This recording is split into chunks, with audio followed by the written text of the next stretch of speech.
Hey yo, what it did, y'all? Let's get right into it. So, last video I talked a lot about, how to gear a character into profounds and into deep space. Like in mostly the concepts needed, not necessarily the exact details of how character A or character B gets there.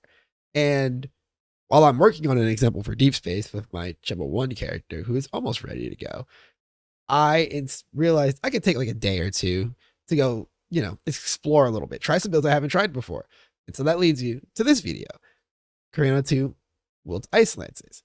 And it was a character that I started for relatively cheap. Like, understand when I say relatively cheap, what I'm going for is like a FE threshold. And being able to start the character on about 400 FE seemed pretty reasonable to me. It means that the character is like easily farmable on a different character very quickly. In case you're curious what I mean by like easily farmable, I know there are a number of 7-0 and 8-0 like boss rushing strategies, for example, that are yielding 350 to 500 FE an hour, even like with shitty to mediocre pets, which means that you can actually, generate the money to make that character ready pretty quickly. And you'll see when we talk about it more, like the full cost of the character at the point at which that I've snapshotted for this video is only about 1,000 FE. Like I think it's not even past 1,000 FE yet. There's a very gross snipe in there, but we'll talk about that when I get to that later. But the actual value of the character so far is extremely cheap. And so I wanted to take some time, A, to talk about how I set up the character parameter wise, and then B, like, strengths, weaknesses, and whatnot of the character before I then go in game to talk about it. So, one, how we actually did this is I bought a bunch of gear ahead of time to put on the character. That was the method. This character is mostly legendary gear. At the point in time that you're looking at, obviously, as you start to upgrade further and further, some of these legendaries will have to come off.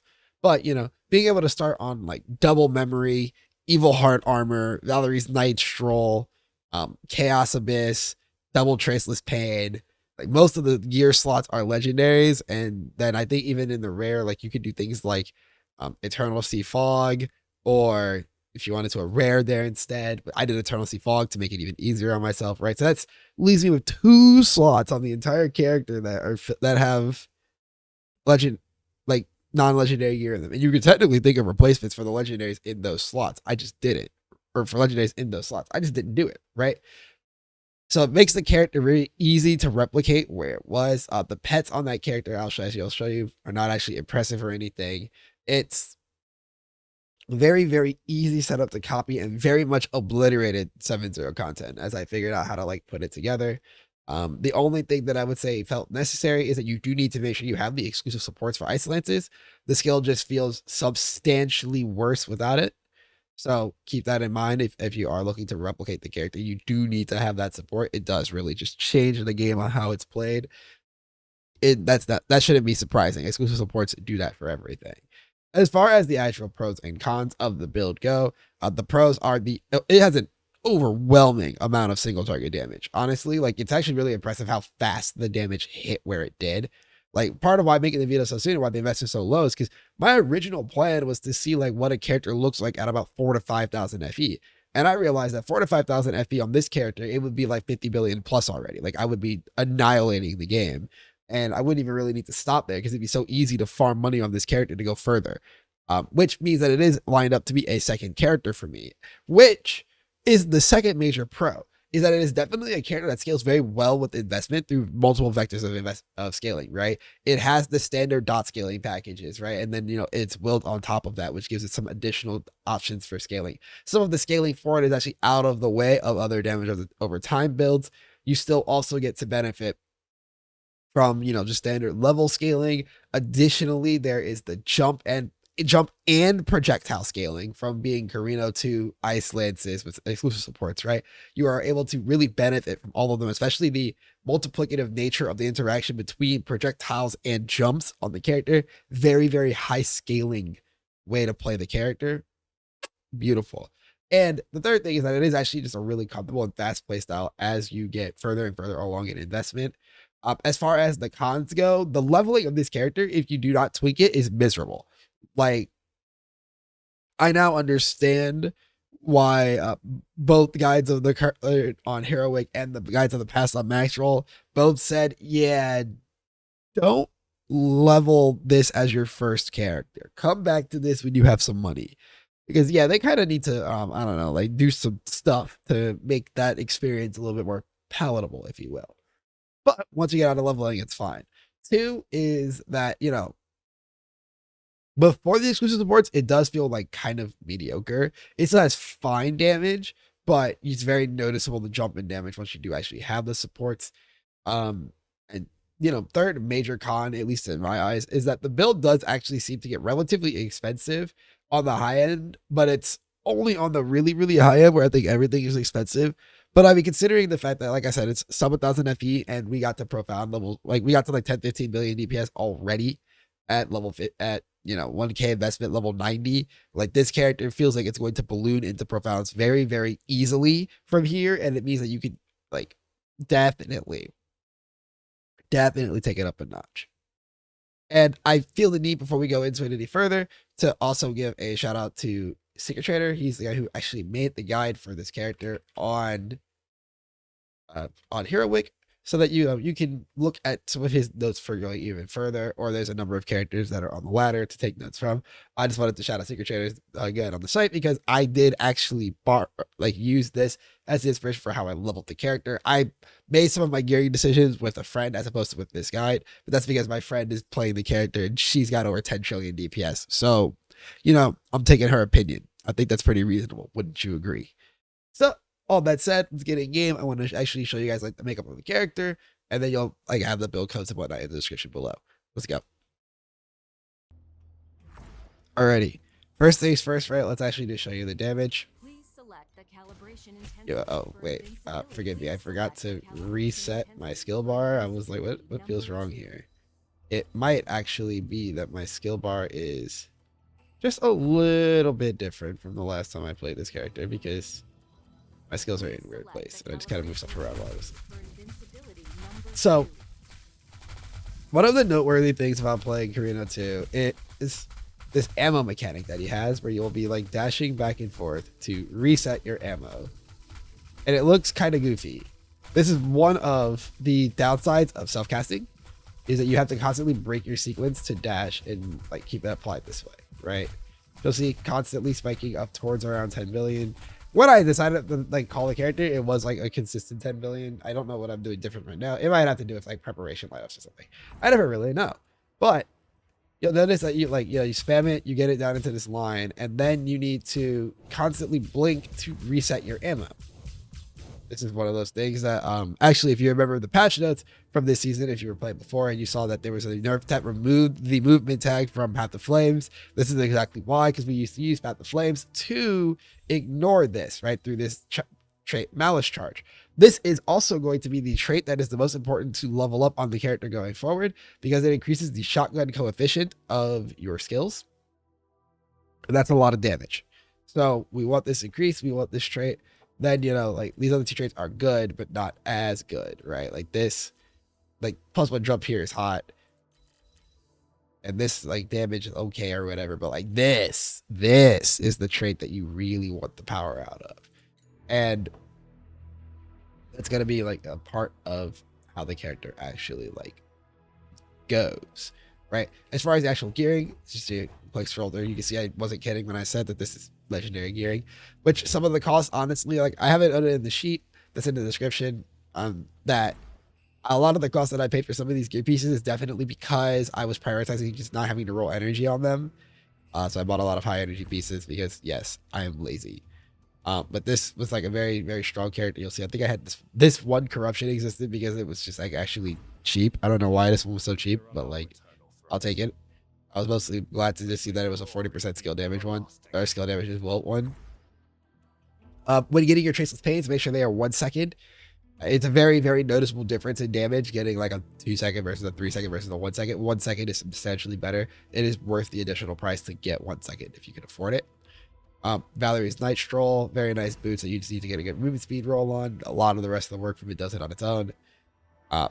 Chaos Abyss, the corrosion is completely optional. I just bought it because it was relatively cheap, relative to everything else. The pen is better, but it would cost more. So might be a higher end thing. Do what you will with that. Evil Heart armor, the best corrosion out here is the ailment damage. Vile is also a decent corrosion from what I remember, and the base ailment damage is also not a bad corrosion. There's Eternal Sea Fog. This is a mapping belt. You do technically get better belts for bossing through crafting, but you know, mapping. Yeah. And then my neck is just a generic stats, and I put cast speed on here because I'm still casting. And then the hat has, you know, affliction effect and reaping duration. Those are the damage stats on rare hats, and that's the big thing, right? Not gonna go too much in detail throughout the rest of the tree. I do want to show this. Like the tree exists, you can see it in the code. I want to talk about the slates very quickly. There's a couple things in here that I was told are very high priority, right? One, I got a really nice pedigree. This is a steal of a pedigree, by the way. So remember I told you that this build costs like under 1000 FE. So what happened is I was looking for my pedigree, and I was really just looking for a decent 2 modder in the first place, like just like something like playing in more less or whatever. And I happened to see that this one had +1 cold on it, and bro had it listed for 50 FE. So yeah, I mean, of course I had to cop that, but this should have costed like 400 to 500 FE, and I would have just gotten a different pedigree to try to keep it closer to budget, closer to like 1200 FE total cost instead of like what it would have been like 1500. But like, just know that getting a good pedigree is worth it either way. This is a very strong pedigree. Yes, I'm very aware of it. Then you also have stuff like this. This is actually more what I wanted to put my focus on. This line here is a really good line to get. You want this blur effect line. My character is currently not low life. It will go low life at some point. My supports are not high enough level to do that yet, right? Like I legitimately played the character for like 6-7 hours, right? Like, actually we can see this. I don't think I'd have not put very much playtime on this character at all. So I haven't actually had time to like level the supports. I can just go buy them. But like, because I don't have high level supports, I cannot actually reserve my life. So this line is still actually doing me borderline nothing. But once I can reserve my life, this line gets really strong because blur is a number of scalars for us, right? Blur is, you know, what do you call it? Blur is movement speed from Eternal Sea Fog. Blur is, well, blur itself. And from Psychic, I believe in, not in here, days, right? You can drop Affliction once you have a source of Affliction or second elsewhere and get the damage from days, which is also why it's a nice option to get on pedigrees if you can. There's also here, Subtle Impact, blur is more damage. So when you go low life and really get it deep into days, drop Affliction, pick up days, it's really good. The only thing about dropping it for days is that, like, you know, you'll have to actually build Affliction somehow, which, like, I have Affliction built because I have a black hole on the target at all times. But that only works in like single target scenarios, and for zoning you're going to want to make sure you actually have a source of Affliction per second, so you can actually apply Affliction elsewhere. That can be gotten like on your tree even, because I skip that because I'm using Affliction up top. You can just like take a little bit of it, and I think it was in here. Yeah, this gives you some Affliction per second in order to let you swap off of this Affliction into days, right? But since blur is so strong, that slate mod gets really, really good once you go low life and you like index into letting your blur really just do a ton of things for your build. So very good. This top mod is stackable. This bottom one is not. And then the other one I have here is, you know, charge cannot be interrupted when the damage starts, which is nice because we start charge by going into blur. So we're just constantly charging our ES. And then damage per ailment type, we actually do apply damn near every ailment type. It's really nice. Huge fan of it. The other big thing on slates is jumps, which these are really, really cheap slates.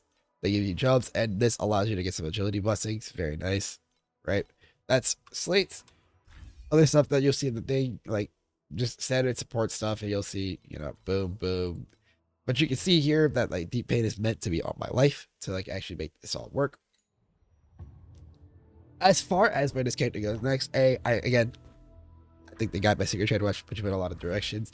But the main things that I know from this point on the character were that I was going to replace memory with real weapons, right? It's time to make actual strong rare scepters. It's also going to be one of those things where it becomes looking in time to, or my bad, I'll probably just buy them. They're pretty cheap to buy compared to actually making good T1 scepters at this point.